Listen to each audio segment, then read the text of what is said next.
We wanted a quiet weekend. Just me, my wife, and our 10-year-old son Eli. No cell reception, no work emails, no screens. Just a couple of nights in the woods before school started again. A little state park we'd never been to, with simple campsites and hiking trails. It was peaceful. Too peaceful, honestly. The first evening, as the sun was starting to set behind the trees, I noticed her. A woman, maybe in her 60s, sitting completely still at one of the old wooden picnic tables just off the trail, not far from the ranger post. She was alone, her back straight, her hands resting perfectly still in her lap. No camping gear, no food, just sitting there, watching the path. I nodded politely as we walked by. She didn't smile, didn't even blink.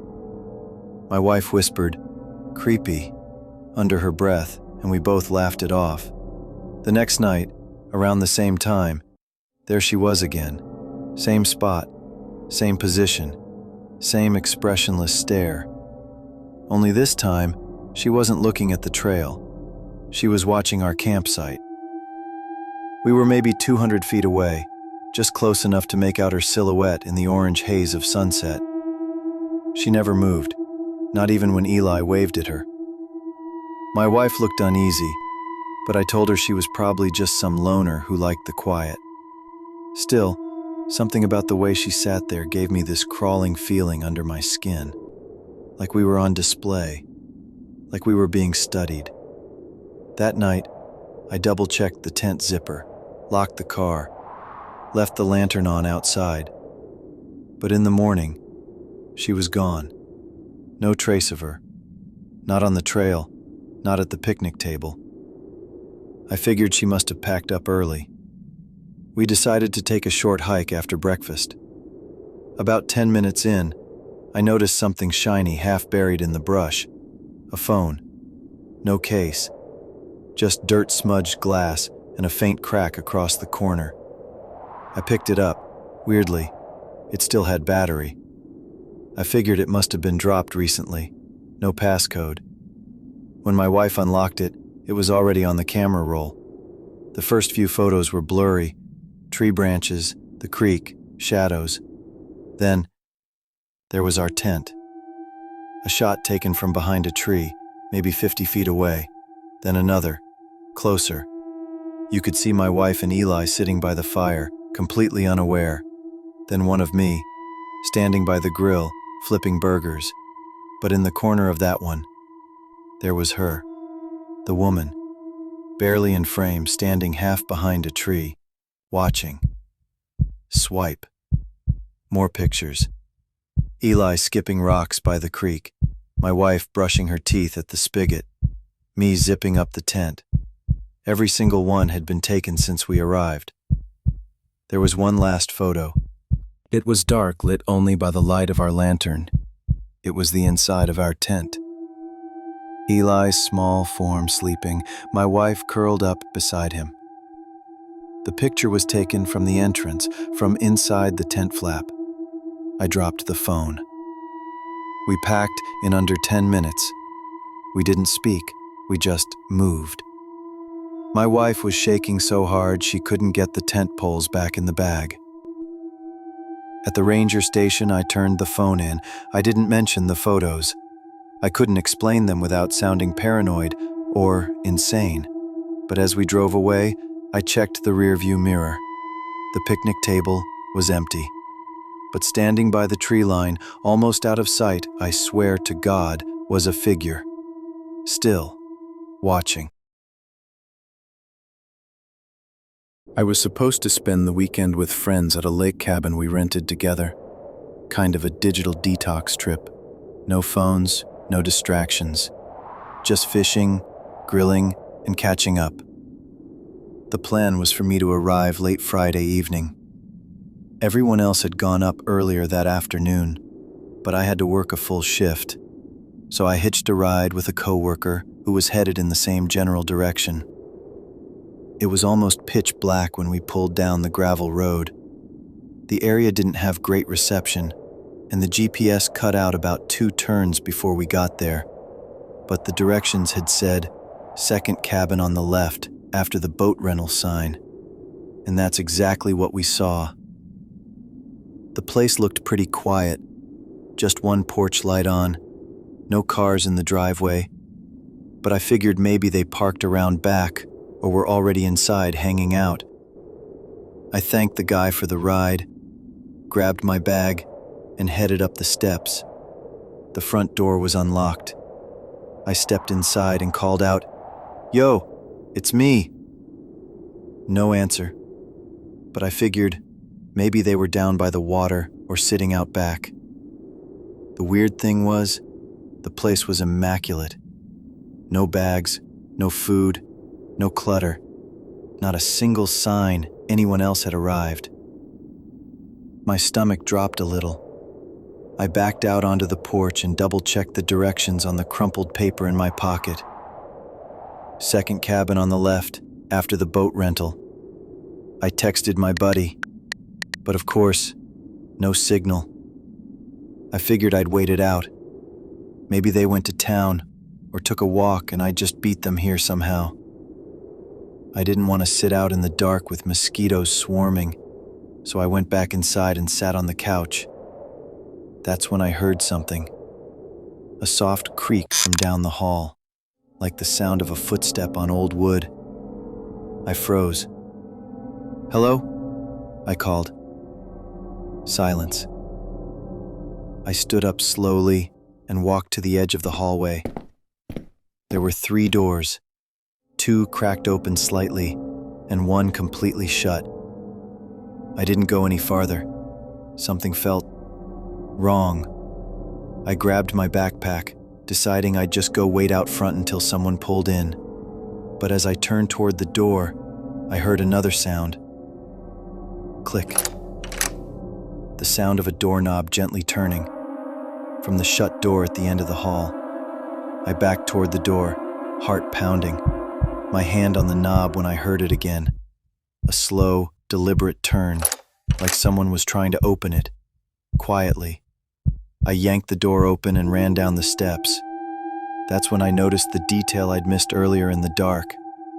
There was no car tire tracks in the dirt, no footprints. It didn't even look like anyone had been near this cabin in weeks. I sprinted back toward the main road, hoping to find a signal or a passing car. It felt like my heart was trying to punch its way out of my chest. After maybe 10 minutes of running, I finally got a bar of service and my phone buzzed with 3 missed texts from my buddy. "Yo, where you at? Everyone's here but you. You lost?" I called him and shouted over the signal crackle. "What's the address again?" Turns out I was 1 cabin too far. Ours was the first one after the boat rental, not the second. To this day, I have no idea whose cabin that was. I never told my friends what happened, but I think about that doorknob turning and the fact that someone was in that house the whole time, behind a closed door, just listening. It was late July, just after high school graduation, and 4 of us were driving back from a lake trip in my friend Alex's old Jeep. We had spent the whole day swimming, grilling, and blasting music by the water. It was the kind of carefree summer night you look back on years later. Or, at least it should have been. The road home was one of those long 2-lane highways surrounded by nothing but trees and scattered farmland. There were no street lights, and the only thing lighting the way was the Jeep's old headlights. It was around 10:30 p.m., and we were at least 20 minutes from the nearest town. We were laughing, joking, still sticky from sunscreen when we saw him. A guy standing beside an old blue sedan parked on the gravel shoulder, hood popped open, the hazard lights faintly blinking in the dark. He had grease on his hands, was messing with something under the hood, and waved as we got closer. Not frantically, just a slow, steady wave, like he was expecting someone to stop. "I think he needs help," my buddy Marcus said from the passenger seat. Alex hesitated, then pulled over a few feet ahead of the car. I didn't like it. Something about it felt off right away. Not horror movie dramatic, just wrong in a way you can't explain. Like your instincts get quiet but alert. The guy started walking toward us, wiping his hands on a rag. He looked older than I expected. Late 40s maybe. Dirty jeans, a faded t-shirt with holes in the collar. His face didn't match the friendly wave. It looked worn, like someone who hadn't slept much. And something about the way he walked, not quite a limp, but his stride was uneven. "Appreciate you stopping," he said, looking at each of us quickly. His eyes flicked across the inside of the Jeep too, like he was sizing us up. "What's going on?" Alex asked, keeping one hand on the gear shift. The man looked back at his car. "Battery's dead, I think. Just need a quick jump. You guys got cables?" I glanced at the others. We did, but none of us moved right away. That's when he added, "I tried flagging a few cars down, but people just fly by. Can't blame them, I guess." Still no one said anything. Then he asked something weird. "You boys from around here?" Marcus shifted in his seat. Just heading back from the lake." The man nodded slowly, then smiled, but only with his mouth. His eyes stayed flat. "Good time to go swimming, before the real heat rolls in." Another beat of silence. He took a step closer to the Jeep. "You mind popping the hood?" That's when I spoke up, finally. "We don't have jumper cables," I lied. The guy's smile dropped, just for a split second, like something slipped behind his face. "Oh," he said. "Thought you said you did." None of us had said that. That moment felt long, too long.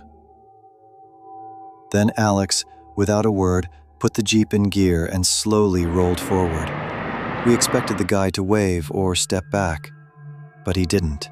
He just stood there, in the middle of the road, watching us in the rear view as we drove off. None of us talked for a few minutes, not until we were back under the trees, headlights cutting through the dark like a tunnel. Then Marcus broke the silence. "You guys saw how his trunk was open, right?" "What?" I asked. "It was cracked. Not all the way, just like propped up.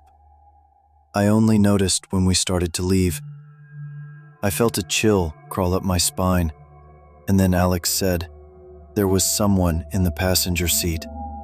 I didn't see it until we were almost past him. Looked like they were slouched down low. I stared at them both. You think it was, like, a setup?" No one answered. We didn't call the cops. What were we going to say? That a man looked too calm with a broken-down car? But I still wonder about that night, about what might have happened if we'd gotten out, opened the trunk, turned our backs. Something tells me we were never meant to help him. We were supposed to get out of the car, and I think they would have been ready.